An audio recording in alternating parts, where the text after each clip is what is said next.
फैसल साहब, आपके लिए सवाल भेजा गया है। क्या ट्रंप की जानिब से ईरान पर पाबंदियों में नरमी और तेल बरामद करने की इजाज़त से मुज़ाकरात कामयाब हो सकेंगे? मुज़ाकरात की कामयाबी से अगर ये मुराद है कि ईरान जो है वो अपने एटॉमिक प्रोग्राम को उस सतह पर ले जाएगा जहाँ के डोनाल्ड ट्रंप और नेतन्याहू चाहते हैं, तो इस हद तक तो कामयाब नहीं होंगे। लेकिन क्या क्या मुज़ाकरात शुरू हो जाएंगे? मेरा ख्याल है कि अगर उसको पाबंदियाँ इस वक्त कुछ कम कर दी जाएं तो ईरान वाकई मुज़ाकरात की तरफ आएगा, क्योंकि वो खुद मुज़ाकरात चाहता है। क्योंकि 2015 में उसके न्यूक्लियर एग्रीमेंट के बाद उसने अपनी जो इन्वेस्टमेंट है उसको 5% तक ले आया था, उसमें कोई शक नहीं। और उसके बाद जब JCPOA से निकल गया अमेरिका, तो उसके भी 2 साल बाद उसने फिर अपनी इन्वेस्टमेंट फैसिलिटी को उसने अच्छा, मुझे बताएं, अभी भी ये सारी एपिसोड के बाद भी आपको लगता है कि ईरान अपने एनरिचमेंट लेवल्स कम कर सकता है मुआहदे के नतीजे में या मुज़ाकरात के नतीजे में?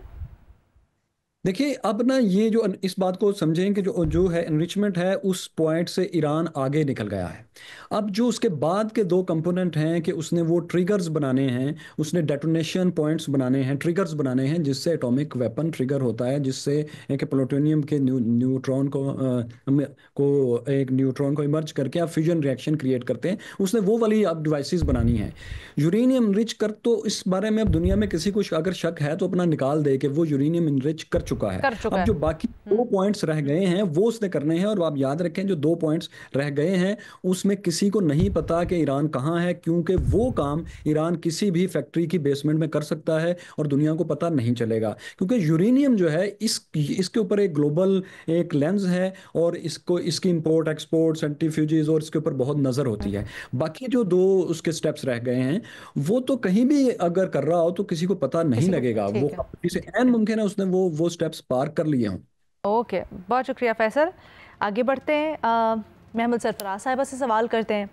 महमल, ये पूछा जा रहा है कि एक तरफ अलीमा खान का बयान माइनस इमरान खान हो चुका है, दूसरी तरफ गंडापुर का जवाब कि सिर्फ बानी PTI को जवाब दे हूँ। बानी PTI अलग बगैर मुशावरत बजट मंजूरी पर नाराज़ हैं। क्या खैबर पख्तूनख्वा हुकूमत अब इमरान खान के कंट्रोल से बाहर हो चुकी है? देखिए रीना, पहली चीज़ तो ये है कि पीटीआई तो इमरान खान के बगैर कुछ भी नहीं है। पीटीआई है ही सिर्फ इमरान खान, तो इमरान खान साहब को माइनस नहीं किया जा सकता।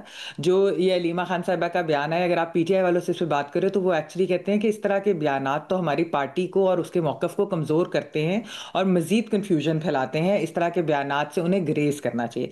अच्छा, दूसरी चीज़, अगर आप ओवरऑल पीटीआई की सियासत देखें, पीटीआई की पॉलिसी देखें, इंक्लूडिंग इमरान खान साहब की, वो बहुत कन्फ्यूज नज़र आती है और उस काफ़ी चीज़ों से आया है। और ख़ासतौर पर देखें लीना के रीसेंट डेज में जो ये इंडिया पाकिस्तान कॉन्फ्लिक्ट हुआ, उसके बाद हमने देखा कि एक एस्टैब्लिशमेंट की जो अनपॉपुलैरिटी थी वो पॉपुलैरिटी में तब्दील होगी। इस चीज़ से भी अभी तक पीटीआई को जो है समझ नहीं आ रही कि इसके साथ डील किस तरह करें, और उस वजह से उनको लगता है कि उनके लिए काफ़ी ज़्यादा दरवाजे भी बंद होते जा रहे हैं। अब देखिए, जिस तरह जो बजट वाली बात है, ये कैसे हो सकता है कि एक सूबा जो है वो बजट पास ना करे?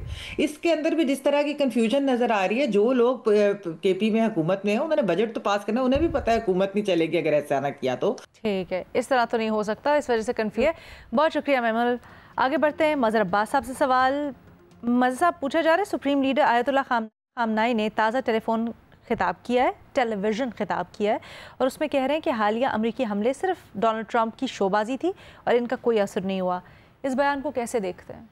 देखिए, जो जिस तरह वॉर के वो होता है कि हम ज़ाहिर है, मुझे आपको बेशुमार लोगों को नहीं पता कि एग्जैक्टली कितना डैमेज हुआ है और कितना नहीं हुआ। एक तरफ हम देखते हैं कि डोनाल्ड ट्रंप और सेक्रेटरी ऑफ स्टेट जो हैं वो बहुत ही बुलंदबांग दावे कर रहे हैं, दूसरी तरफ ईरान कह रहा है कि बिल्कुल डैमेज नहीं हुआ। मेरा ख्याल है इन दोनों बयानों के बीच में हमें कहीं तलाश करना पड़ेगा। ऐसा नहीं है कि कुछ भी नहीं हुआ और ऐसा भी नहीं है कि मुकम्मल तौर पे तबाह हो गया, क्योंकि मुकम्मल तौर पे अगर ईरान का ये प्रोग्राम तबाह हो जाता तो ये जंग रुकती नहीं और ये जंग जारी रहती।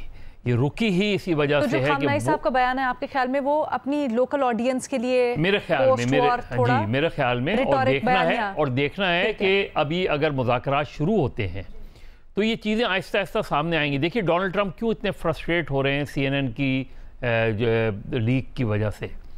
इसका मतलब ये है कि कहीं ना कहीं गिल्ट है।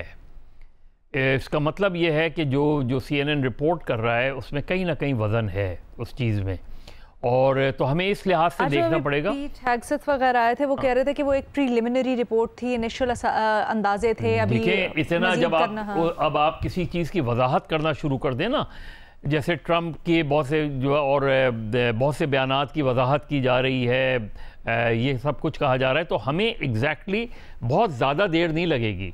अगर ये मुज़ाकरात शुरू होते हैं तो पता चल जाएगा एग्जैक्टली कितना नुकसान हुआ है और कितना नहीं हुआ।